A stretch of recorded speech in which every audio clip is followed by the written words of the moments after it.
Monsieur Adam, on est à quelques heures là, de la clôture de cette 17e édition. Puis là, ben, je vois que vous avez le sourire. Ah, écoutez, on a eu un festival incroyable. On avait une programmation qu'on savait qui était incroyable. Ce qu'on voulait, c'était avoir les gens qui allaient se présenter, avoir la température qui va avec.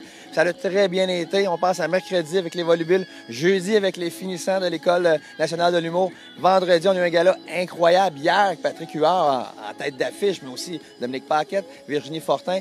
Vous aurez dû voir la foule, je pense que vous étiez là, la foule qu'il y avait là était incroyable. On a eu un petit peu de pluie, mais rien comparé les années passées où on a eu des gros problèmes de température. On est vraiment satisfait. On est encore en train de comptabiliser comment on avait de monde, mais il y a beaucoup de monde. Ça va être une des belles éditions. On est vraiment, vraiment fiers. Le comité organisateur fait un travail incroyable. Je suis vraiment fier d'eux. Écoutez, je reçois des commentaires depuis 2-3 jours sur la programmation. Une dame me disait, écoutez, votre programmation était tellement belle que je pensais que c'était la 20e édition ou quelque chose dans ce genre-là. Écoutez, ça, c'est des beaux commentaires pour nous autres. Les gens adorés, des révélations. Écoutez, pensez à Mariana Maza hier, qui a surpris tout le monde. Virginie Fortin, avant-hier, Mariana Maza, hier, Virginie Fortin, qui a surpris tout le monde. Vous savez, l'ensemble des humoristes sont bons, mais ceux-là, l'avantage, c'est qu'ils ne sont pas connus. Fait qu'ils surprennent les gens en plus. Fait qu'on est vraiment satisfaits, là, vraiment. On m'a laissé savoir qu'on avait même manqué de billets hier. Absolument. Écoutez, à la billetterie, il y avait tellement de monde, il y avait tellement plus de monde qui se sont présentés qu'on avait prévu. Il n'y avait pas assez de billets de pré-imprimés, pour satisfaire à la demande. Ils ont dû se débrouiller en prenant le logo du festival, des étampes, signer ça. Puis, d'ailleurs, ils sont très débrouillards à la billetterie. Je les félicite. Ils ont bien réagi rapidement. Ça n'a pas retardé du tout le début du spectacle. Est-ce qu'on sait à peu près combien de spectateurs se sont déplacés pour la 17e? C'est dur encore à dire. Je ne veux pas avancer de chiffres encore. C'est sûr ce qu'on constate, on veut tout comptabiliser, avoir les bons chiffres, les annoncer lorsqu'on va avoir terminé l'ensemble du festival qui est ce soir. Mais ce qu'on constate à date, c'est que ça va être dans les belles années. Écoutez, on se souvient, il y avait Louis-José Hood, les grandes gueules qui avaient attiré des grandes foules. Et les foules qu'on avait hier avec Patrick Huard, c'est comparable à ces années-là. C'est quoi les défis du festival quand on commence le travail? D'ailleurs, il commence quand le travail? Écoutez, le travail, c'est 12 mois par année. C'est sûr qu'après un festival comme celui-là, il y a beaucoup de travail. Les heures investies ne sont pas comptées parmi le comité organisateur. Alors, on va prendre quelques semaines, naturellement, pour se reposer et repenser à tout ça. Mais tout de suite après, en août, en septembre, on recommence les rencontres. On recommence à vers les brainstorming, à sortir les bonnes idées. Si on a eu des problèmes, des choses à améliorer, des choses à innover.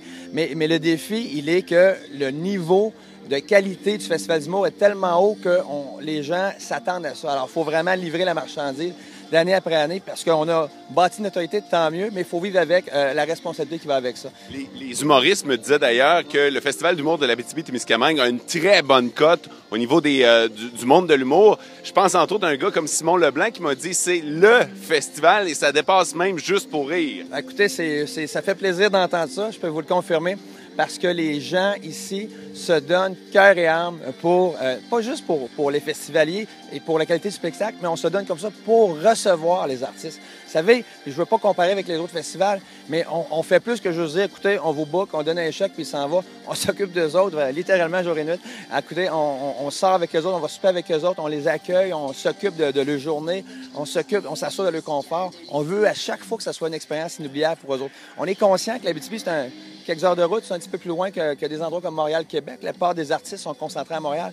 Alors, on veut s'assurer que le déplacement vaut la peine pour eux. Et à chaque fois, on a une belle réception. Les commentaires qu'on reçoit de la part des artistes est incroyable.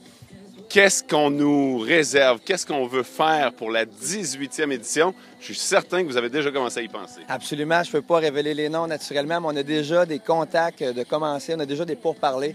Encore là, vous savez, les artistes, lorsqu'ils font des tournées, évitent de faire du festival. C'est normal pour ne pas nuire aux diffuseurs locaux lorsqu'ils font les tournées. Mais là, on a d'avance les horaires de ceux qui terminent le tournée qui vont être disponibles pour 2015. Puis il y a des noms intéressants. Je peux vous garantir que la 18e édition va être incroyable aussi, comme celle-là d'ailleurs. En terminant, le coup de cœur du président pour cette 17e édition? Bien, naturellement, l'ensemble des artistes était incroyable. On pense aux finissants qui ont du potentiel. À l'ensemble, Peter McLeod a fait un travail incroyable. Dominique Paquette, Patrick Huard qui est venu. C'est sûr que la fierté, je l'ai dit déjà en entrevue, c'est d'emmener Patrick Huard à Val-d'Or, première fois au Festival d'humour, première fois à Val-d'Or depuis 12 ans. Alors ça, c'est sûr, c'était notre fierté. Si vous parlez d'un coup de cœur de révélation, Je vous avouer que Mariana Mazza a surpris beaucoup de monde, incluant le sous-signé. Écoutez, surtout comme je vous disais, on s'attend à rien, puis elle a une énergie, là. Je pense que tous ces gens-là ont beaucoup de potentiel, mais elle en particulier, on va la revoir souvent, selon moi. Monsieur le Président, transmettrez nos félicitations à votre équipe. Ça a été une superbe édition. Merci, Mo. Merci pour les commentaires. On apprécie beaucoup.